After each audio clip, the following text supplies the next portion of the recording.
tous, bienvenue dans cette série de vidéos sur le micro MPX. Dans cette vidéo aujourd'hui, nous allons voir comment régler la sortie MPX. Vous avez peut-être déjà entendu des bruits de comptoir, comme quoi il faudra impérativement connecter les décodeurs micro MPX à des émetteurs à modulateur numérique. Alors, vous pensez bien qu'une société sérieuse comme LRDIF ne vous aurait pas vendu des émetteurs avec des décodeurs qui ne vont pas ensemble. Il est bien entendu possible de connecter...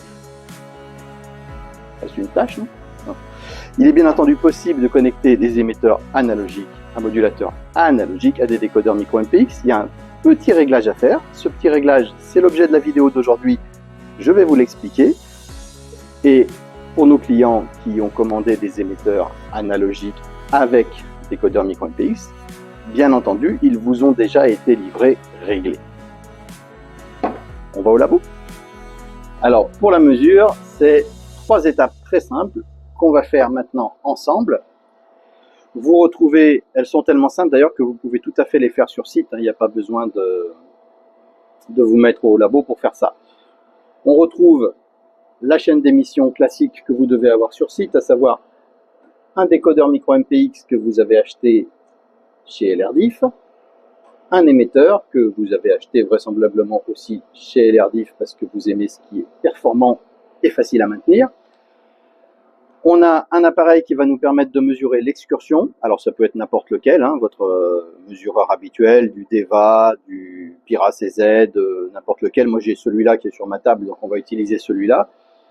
Et bien entendu, on est connecté au décodeur micro MPX. Alors la première chose qu'on va faire, c'est d'aller ici, dans FM Output, et nous allons faire les réglages en utilisant un générateur. Alors Timéo a eu la bonne idée d'intégrer le générateur dans le décodeur. On a juste à cliquer ici. On va prendre une onde sinusoïdale, ça va très bien, et on va se mettre à 1 kHz, 1000 Hz. C'est pas à 1 Hz près.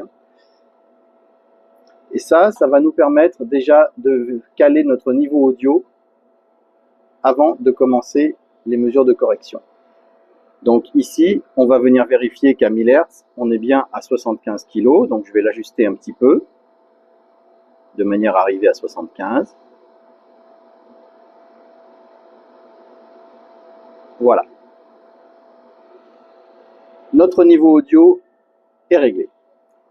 Maintenant, on va passer à 30 Hz, parce que le réglage vient surtout compenser les filtres d'entrée de certains émetteurs. D'ailleurs, des émetteurs à modulateur numérique peuvent avoir aussi des filtres d'entrée. Et pour ça, on va commencer avec du signal carré, parce que tout ce qui est analogique et tout ce qui est filtre surtout a horreur du signal carré. Et on va descendre bas, tout en bas de la bande. On va descendre, je sais pas, à 30 Hz par exemple. Parce que quelquefois ça coupe à 30 Hz. Voilà. Signal carré, 30 Hz. Alors vous voyez que le fait de faire ça, notre niveau qu'on avait bien réglé à 75, il est passé à 80. Ce qu'on va faire, c'est qu'on va mettre la correction et on va petit à petit déplacer ce curseur, alors dans un sens ou dans l'autre, jusqu'à retrouver le plus proche possible de nos 75 kg. Vous voyez que là ça descend, 76, 75,9, 75,8. Ah, là ça remonte, donc voilà, on fera pas mieux, 75,8. Après, vous pouvez, si vous voulez faire un peu plus précis, vous pouvez descendre la fréquence et réajuster ça pour essayer de tomber vraiment. Bon, là on va pas le faire, vous avez compris le principe.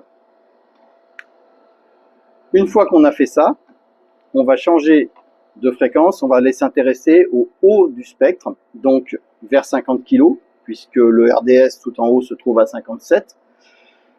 Donc on monte tout en haut du spectre, ici on monte notre fréquence vers 50 kHz, voilà, c'est pareil, hein, c'est pas au Hertz près, vous mettez... Et là on voit que notre excursion a changé, bien entendu. Cette fois-ci, on va venir activer cette option et on va venir se baser sur cette petite fenêtre Output Scope. Vous voyez, ou vous voyez pas bien, il y a deux lignes sur cette fenêtre qui se trouve en bas et en haut. Et pour l'instant, on dépasse largement ces deux lignes. Alors on va venir doucement baisser ici. Il faut y aller doucement parce qu'après sinon vous allez dépasser le point.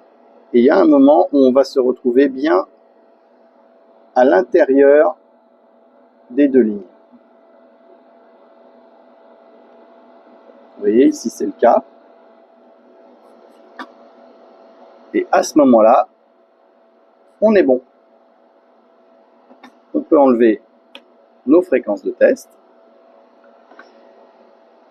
On retrouve la musique. Et à ce moment-là, on va voir qu'on ne devrait pas être très loin du bon réglage. Vous pouvez ajuster encore un petit peu votre niveau audio pour retrouver vos 75.